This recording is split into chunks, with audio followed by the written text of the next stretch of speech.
मेरी शादी को अभी 10 ही रोज गुजरे थे कि मेरा शौहर रोजाना रात को हमारे कमरे में अंधेरा करके एक औरत को ले आते और सोफे पर सुला देते और मुझे कहते कि कोई आवाज ना करना वरना ये उठ जाएगी और इसके उठ जाने से मुझे तुम्हें तलाक देनी पड़ेगी।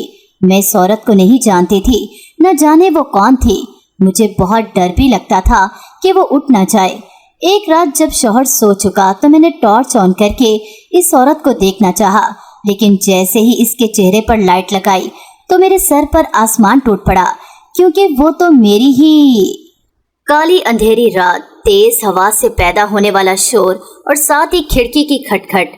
सबा ने जल्दी से उठकर खिड़की बंद की। बच्चों को अभी तो सुलाया है, उठ गए तो इस खौफनाक आंधी से डर जाएंगे, वो बड़बड़ाई।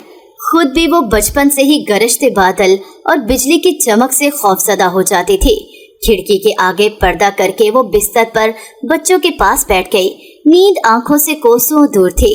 उसने कमर के पीछे तकिया रखा और साथ रखी मेज की दराज से अपनी वो डायरी निकाली जिसमें उसकी बचपन से लेकर अब तक की तमाम यादें कैद थी। चंद लम्हे डायरी को बगौर देखने के बाद उसने धीरे से इसे खोला तो वही सफ़ा खुला जहां से उसकी जिंदगी के नशेबो फराज का आगाज हुआ था। इसका अब्बा का गुस्सा घर के माहौल को खराब रखता था। अब्बा के चेहरे पर हमेशा हमने गुस्सा ही देखा था। माथे पर पड़े बल इनकी जात का हिस्सा बन चुके थे। मुझे याद नहीं पड़ता कि कभी अब्बा ने हमें प्यार से अपने पास बिठाया हो या मोहब्बत से सर पर हाथ रखा हो। इसे तो शायद बेटियां पसंद ही नहीं थीं, मगर ये तो किसी के इख्तियार में नहीं। कौन समझाता अब्बा को, या वो किसी के सुनने वाले थे। उन्हें तो जो ठीक लगता वही करते थे। कभी कोई बात बुरी लगती तो मुंह से गालियों की बौछार शुरू हो जाती और अम्मा बेचारी पर तो हाथ उठाने से भी बाज ना आते थे। हम बहन भाई की इतनी जुर्रत नहीं होती थी कि अम्मा को अपने अब्बा की मार से बचा सकें। हम बस किसी चीज के पीछे छुपकर रोते रहते और दुआ करते कि अल्लाह मियाँ हमारी अम्मा पर रहम फरमा। अब्बा से हमें किसी वक्त सख्त नफरत महसूस होती थी, लेकिन उससे हमारी नफरत या किसी भी जज्बे से कोई सरोकार नहीं था। वो तो बस अपना गुस्सा निकालकर मुंह हाथ धोता और रोटी ला ओए की आवाज देकर आराम से टीवी के आगे बैठकर मनपसंद प्रोग्राम देखता। अम्मा बेचारी मार खा के रोती किचन में चली जाती और रोटी बनाने लग जाती, साथ साथ दुपट्टे से आंसू भी साफ करती रहती। हम आहिस्ता से अम्मा के पास जाते और कमर के गिर्द बाहें डालकर प्यार का इजहार करते थे कि शायद हमारी जरा सी मोहब्बत से अम्मा की तकलीफ कम हो। लेकिन उस वक्त अम्मा अपनी सिसकियां दबाने की नाकाम कोशिश करती थी। अम्मा का हिलता हुआ पेट उसकी अंदरूनी कैफियत बता देता था। हम भी अम्मा के साथ साथ रोते और आंसू साफ करते रहते थे। यूं ही रो धो कर दिन गुजर जाते। अब्बा तो आराम से खा पी कर काम पर चला जाता और फिर दोस्तों में वक्त गुजार देता। मैं अम्मा के साथ घर के कामों में हाथ बटा देती थी और साथ साथ तसल्ली भी देती, अल्लाह है ना, वो जरूर हमारी मदद करेगा। मगर नहीं, किस्मत में कुछ और ही लिखा था, या फिर जो सुनते आए हैं कि अल्लाह अपने बंदों को आजमाता है। हमारी जिंदगी इस जुमले पर पूरी उतर रही थी। एक दिन अम्मा काम से बाहर गई तो एक गली में अब्बा को किसी औरत से हंस हंस कर बातें करते देखा। अम्मा फौरन घर आ गई, मगर परेशानी चेहरे से जाहिर हो रही थी। रात जब अब्बा घर आया तो अम्मा ने बेसब्री दिखाई, या यूं कहना चाहिए औरत सब कुछ बर्दाश्त करती है पर दूसरी औरत के साथ अपने मर्द को कभी बर्दाश्त नहीं करती। बस यही गलती हुई अम्मा से और उसने उस औरत के मुतालिक सवाल कर डाला। फिर क्या था, अब्बा का चेहरा गुस्से से लाल पीला हो गया। मुंह से गालियां ऐसे निकल रही थीं जैसे मुंह में गालियों की फैक्ट्री लगी हो। अब्बा का बस नहीं चल रहा था कि वो कुछ उठाकर मार ही डालते। अम्मा इन बातों से बचने के लिए दूसरे कमरे में चली गई। अब्बा बोलता हुआ उसके पीछे उस कमरे में भी आ गया और फिर वही हुआ जिसका डर था। गुस्से में इंसान शैतान की शक्ल इख्तियार कर लेता है, इसीलिए तो गुस्से को हराम कहा जाता है। अब्बा ने वो 3 लफ्ज बोले जो औरत को एक पल में अपने मर्द से जुदा कर देते हैं, यानी अब्बा ने अम्मा को तलाक दे दी। शायद वो चाहता भी यही था, अम्मा से जान छूटे और मनपसंद शादी कर ले। अब्बा ने महीने बाद ही दूसरी शादी कर ली। अम्मा नाना के घर चली गई। हम अपनी माँ के पास रहना चाहते थे, मगर अब्बा के गुस्से से डर कर सहम जाते और अपनी सिसकियों को दबाने की कोशिश करते थे। अब्बा के अल्फाज आज भी कानों के पर्दे फाड़ते हुए महसूस होते हैं। खबरदार, जो तुम सब ने माँ के लिए आंसू बहाए, मर गई वो तुम्हारे लिए। बस अब ये नई माँ ही तुम्हारी माँ है। सबसे छोटा भाई डर कर मुझसे लिपट जाता और बाकी दोनों भी मेरे दुपट्टे का कोना मुंह में डालकर मेरे पीछे छुपने की कोशिश करते थे। मेरी उम्र उस वक्त तकरीबन 14 साल थी। बड़ी बहन होने की वजह से छोटों के सामने आंसू को पलकों से कैद करने की नाकाम कोशिश करती और बार बार वॉशरूम जाकर आंसुओं को आजाद छोड़ देती। दिल का बोझ हल्का करके मुंह धो के फिर घर के कामों में लग जाती। नई माँ छोटी छोटी बातों पर कभी कान मरोड़ देती, कभी बाजू। ज्यादा गुस्सा आता तो तख्ती मार मार के तोड़ देती। नई माँ की आंखों में हमारे लिए सिर्फ नफरत थी। वो जब भी हमारी तरफ देखती हम सब सहम जाते थे। जरा सी बात मर्जी के मुताबिक हम ना कर पाते तो हमारी शामत आ जाती। जुबान से अलग तरह तरह की बातें सुनने को मिलती और जब ज्यादा गुस्सा आता तो हाथ में जो भी होता इससे हमारी पटाई शुरू कर देती। हम रो धोकर और एक दूसरे को दिलासा देकर चुप हो जाते। मैंने सुना था कि माँ सिर्फ माँ होती है और हमारे हमसाए चचा ने भी दूसरी शादी की थी पहली बीवी के मरने के बाद, मगर वो अपने खामन के बच्चों से मोहब्बत करती थी। हाँ, इन बच्चों के साथ कभी कभी हम मिलते थे तो वो हमें बताते थे कि हमारी नई माँ हमारा ख्याल रखती है, हमारे लिए चीजें लाती है। बस हम भी यही समझ रहे थे कि अब्बा दूसरी अम्मा ले आया है तो जरूर वो भी सामने वाली नई चच्ची जैसी होगी। मगर अब्बा की शादी के चंद दिन बाद ही हमारी सोचों पर पानी फिर गया। सब बातें गलत साबित हुईं। सच है, सब एक जैसे नहीं होते, सबकी किस्मत अच्छी नहीं होती। पता नहीं क्या क्या ख्यालात हमें सताते थे, मगर हम बेबस थे।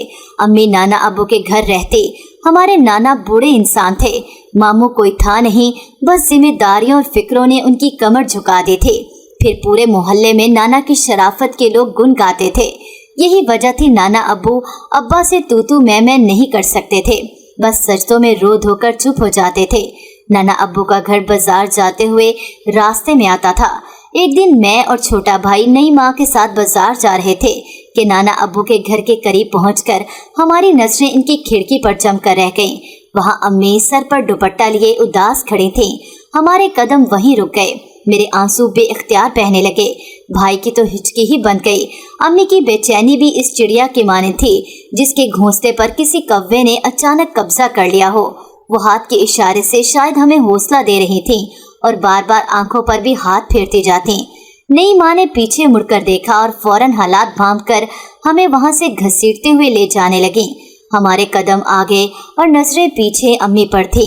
नई माँ के हाथ के गिरफ्त और नाखनों की चुभन से अम्मी से लिपटने की ख्वाहिश और बढ़ रही थी। मैंने अपनी सिसकियों को दबाने के लिए मुंह पर हाथ रख लिया, मगर छोटा भाई बिलक बिलक कर रोता रहा। मगर उसकी चीखें ट्रैफिक के शोर और सब्जी फरोशों की आवाजों में दबकर गुम हो गईं। डायरी का एक और वर्ग खत्म हो चुका था। सबा ने बेड की पूछ से टेक लगाकर आंखें मूंद लीं और दो मोटे मोटे आंसू उसकी गालों से फिसल गए।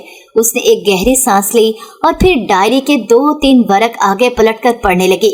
लिखा था, छोटा भाई अम्मा को बहुत याद करता, बात बात पर रोता, जिद करता था, कभी कभी खाना पीना भी छोड़ देता था। मैं बड़ी मुश्किल से उसका मूड ठीक करती, देहात बिठाती थी, मगर उसकी हालत बता रही थी कि वो अंदर ही अंदर खत्म हो रहा है।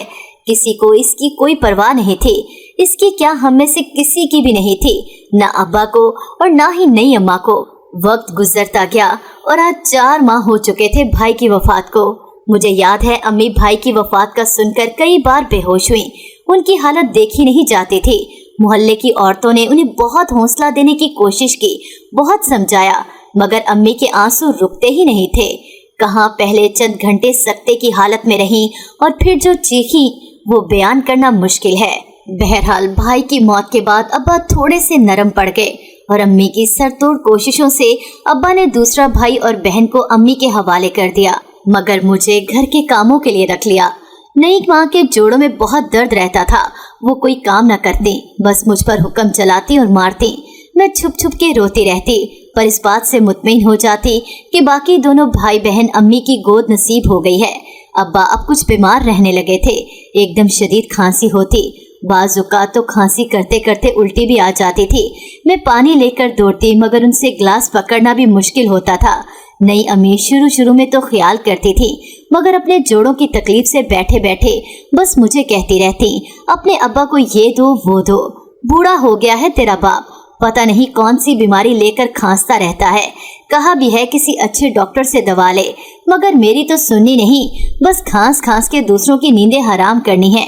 अम्मी ऐसे बोल बाल कर कमरे में चली जाती और मैं अब्बा को देखकर सोचती, क्या दुआ मांगू, बाप तो है ना, अल्लाह मियाँ अब्बा की तकलीफ खत्म कर दे।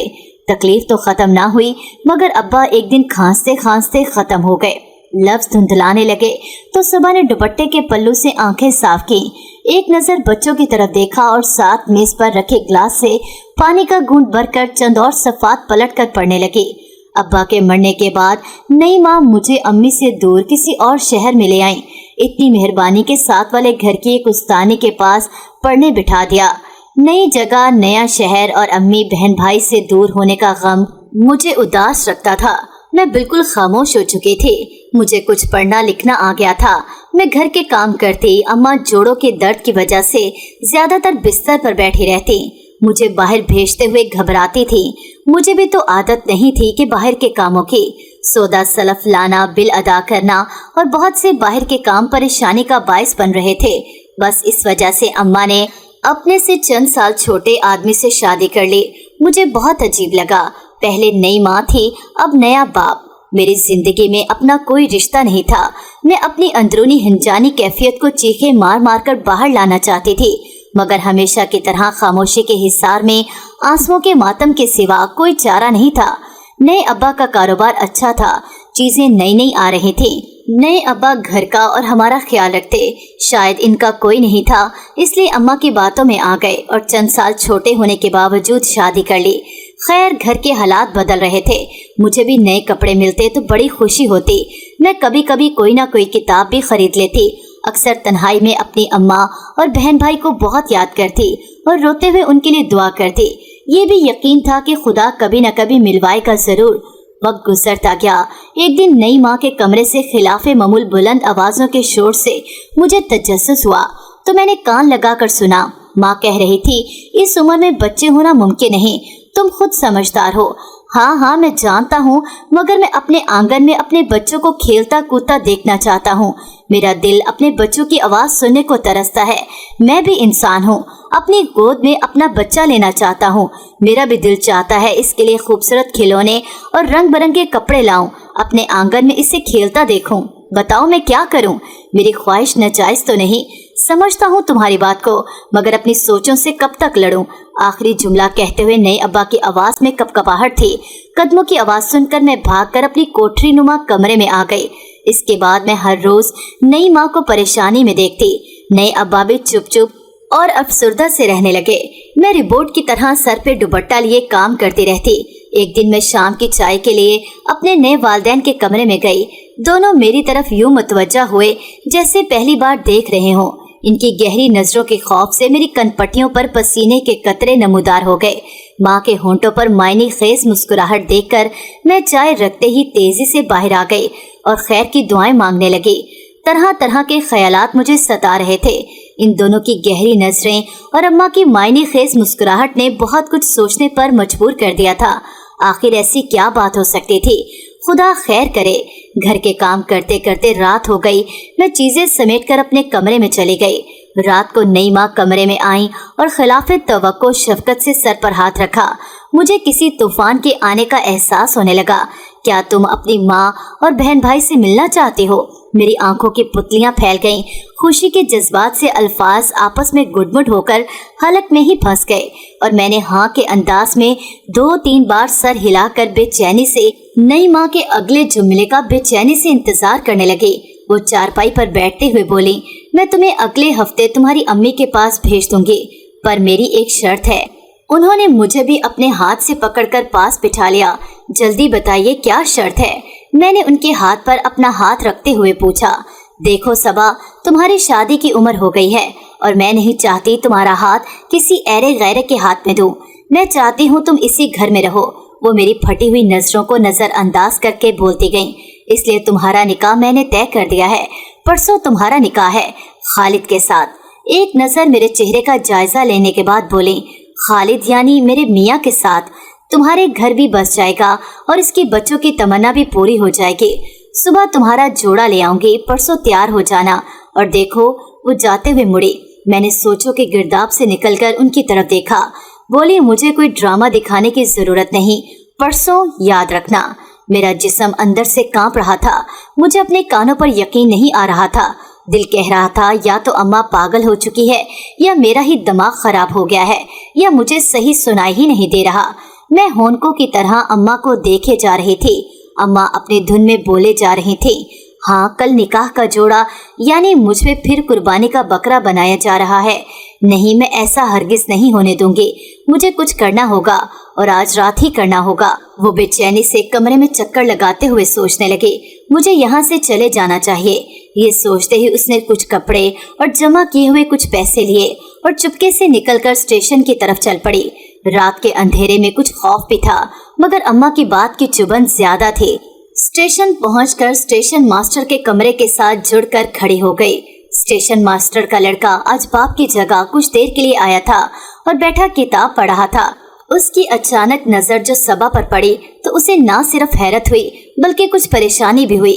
रात के इस पहर क्यों ये जवान खूबसूरत लड़की अकेली यहाँ है? उसने कमरे से निकलकर अंदर लाया, तसल्ली दी और तहफ्फुज का एहसास दिलाकर सारा माजरा पूछा। सबा ने हमदर्दी के बोल सुने तो बहुत रोई और सारी कहानी सुना दी। वो सबा को अपने घर ले गया और अपाहिज माँ और बूढ़े बाप को सारी बात बताई। उन्होंने न सिर्फ उसे सहारा दिया बल्कि अपने बेटे के साथ उसकी शादी कर दी। सबा की तो जैसे दुनिया बदल गई। 2 दिन में ही उसने सारा घर संभाल लिया। मेरी शादी को अभी 10 ही रोज गुजरे थे कि मेरा शौहर चंद रोज से रात को हमारे कमरे में अंधेरा करके एक औरत को ले आते और सोफे पर सुला देते और मुझे कहते कि कोई आवाज न करना वरना ये उठ जाएगी और इसके उठ जाने से मुझे तुम्हें तलाक देनी पड़ेगी। मैं इस औरत को नहीं जानती थी, ना जाने वो कौन थी। मुझे बहुत डर भी लगता था कि वो उठ न जाए। एक रात जब शौहर गहरी नींद सो चुका तो मैंने टॉर्च ऑन करके इस औरत को देखना चाहा, लेकिन जैसे ही इसके चेहरे पर लाइट लगाई तो मेरे सर पर आसमान टूट पड़ा, क्योंकि वो तो मेरी ही बहन थी जिसे अम्मी के पास मैं छोड़ आई थी। मेरा दिल चाहा उसे उठाऊं, प्यार करूं, बाहों में भर लूं। आंसू थे कि रुकते ही नहीं थे। लेकिन ये मेरे शौहर के साथ क्यों है? इस ख्याल ने उसे बेचैन कर दिया। वो धीरे से उठी और जाकर बिस्तर पर लेट गई।